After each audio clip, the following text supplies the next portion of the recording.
महापुरुष ही अक्षरशः बता सकेगा कि श्री कृष्ण ने जिस समय गीता का उपदेश दिया था उस समय उनके मनोगत भाव क्या थे।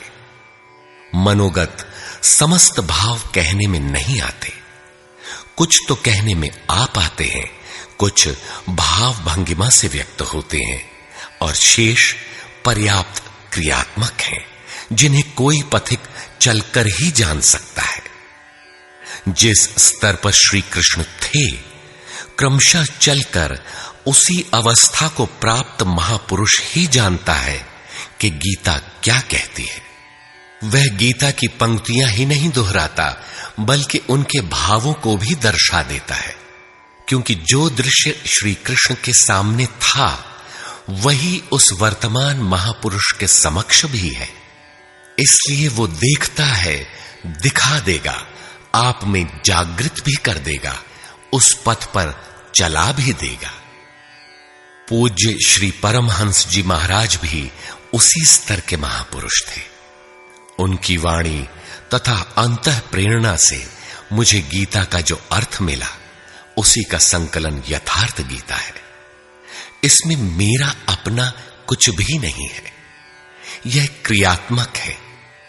साधन अपनाने वाले प्रत्येक पुरुष को इसी परिधि से गुजरना होगा। जब तक वो इससे अलग है तब तक स्पष्ट है कि वो साधन नहीं करता, किसी न किसी प्रकार की लकीर अवश्य पीटता है। अतः किसी महापुरुष की शरण ले। श्री कृष्ण ने किसी अन्य सत्य को नहीं बताया, बल्कि कहा, ऋषिभिर बहुधा गीतम। ऋषियों ने अनेकों बार जिसका गायन किया है वही कहने जा रहा हूं। उन्होंने यह नहीं कहा कि उस ज्ञान को केवल मैं ही जानता हूं या मैं ही बताऊंगा, बल्कि कहा, किसी तत्वदर्शी के पास जाओ, निष्कपट भाव से सेवा करके उस ज्ञान को प्राप्त करो। श्री कृष्ण ने महापुरुषों द्वारा शोधित सत्य को ही उद्घाटित किया है। गीता सुबोध संस्कृत में है।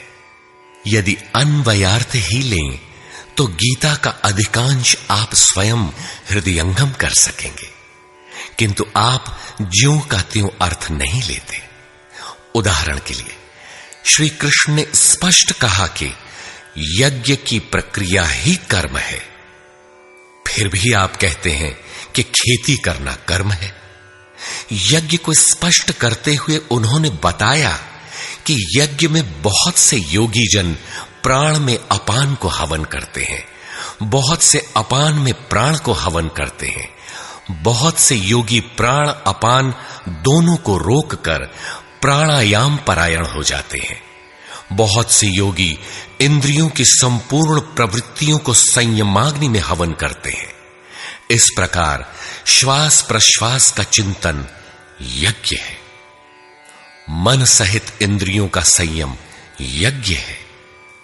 शास्त्रकार ने स्वयं यज्ञ बताया, फिर भी आप कहते हैं कि विष्णु के निमित्त स्वाहा बोलना, अग्नि में जौ तिल घी का हवन करना यज्ञ है। उन योगेश्वर ने ऐसा एक शब्द भी नहीं कहा। क्या कारण है कि आप समझ नहीं पाते? बाल की खाल निकालकर रटने पर भी क्यों वाक्य विन्यास ही आपके हाथ लगता है? आप अपने को यथार्थ जानकारी से शून्य ही क्यों पाते हैं?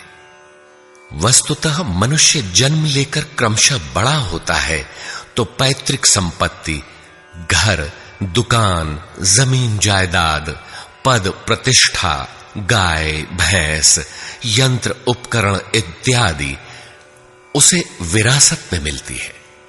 ठीक इसी प्रकार उसे कुछ रूढ़ियां, परंपराएं, पूजा पद्धतियां भी विरासत में मिल जाती हैं।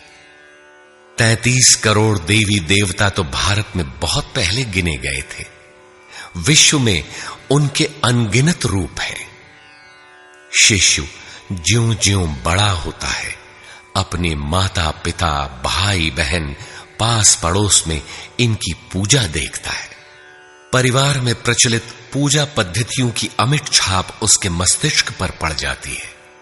देवी की पूजा मिली तो जीवन भर देवी देवी रटता है। परिवार में भूत पूजा मिली तो भूत भूत रटता है।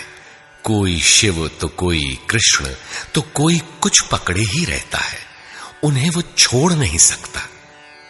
ऐसे भ्रांत पुरुष को गीता जैसा कल्याणकारी शास्त्र मिल भी जाए तो वो उसे नहीं समझ सकता। पैतृक संपदा को कदाचित वो छोड़ भी सकता है, किंतु इन रूढ़ियों और मजहबी पचड़ों को नहीं मिटा सकता। पैतृक संपत्ति को हटाकर आप हजारों मील दूर जा सकते हैं, किंतु दिल दिमाग में अंकित ये रूढ़िगत विचार वहां भी आपका पिंड नहीं छोड़ते। आप सिर काटकर अलग तो नहीं रख सकते, अतः आप यथार्थ शास्त्र को भी उन्हीं रूढ़ियों, रीति रिवाजों, मान्यताओं और पूजा पद्धतियों के अनुरूप ढाल कर देखना चाहते हैं।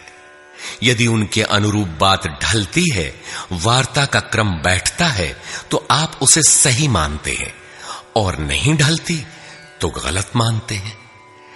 इसीलिए आप गीता का रहस्य नहीं देख पाते। गीता का रहस्य रहस्य ही बनकर रह जाता है। इसके वास्तविक पारखी संत अथवा सद्गुरु हैं। वही बता सकते हैं कि गीता क्या कहती है। सब नहीं जान सकते। सबके लिए सुलभ उपाय यही है कि इसे किसी महापुरुष के सान्निध्य में समझें, जिसके लिए श्री कृष्ण ने बल दिया है। गीता किसी विशिष्ट व्यक्ति, जाति, वर्ग, पंथ, देश काल या किसी रूढ़िग्रस्त संप्रदाय का ग्रंथ नहीं है, बल्कि यह सार्वलौकिक, सार्वकालिक धर्म ग्रंथ है। यह प्रत्येक देश, प्रत्येक जाति तथा प्रत्येक स्तर के प्रत्येक स्त्री पुरुष के लिए, सबके लिए है। केवल दूसरों से सुनकर या किसी से प्रभावित होकर मनुष्य को ऐसा निर्णय नहीं लेना चाहिए जिसका प्रभाव सीधे उसके अपने अस्तित्व पर पड़ता हो। पूर्वाग्रह की भावना से मुक्त होकर सत्यान्वेषियों के लिए यह आर्ष ग्रंथ आलोक स्तंभ है। हिंदुओं का आग्रह है कि वेद ही प्रमाण है। वेद का अर्थ है ज्ञान, परमात्मा की जानकारी। परमात्मा न संस्कृत में है न संहिताओं में। पुस्तक तो उसका संकेत मात्र है। वह वस्तुतः हृदय में जागृत होता है।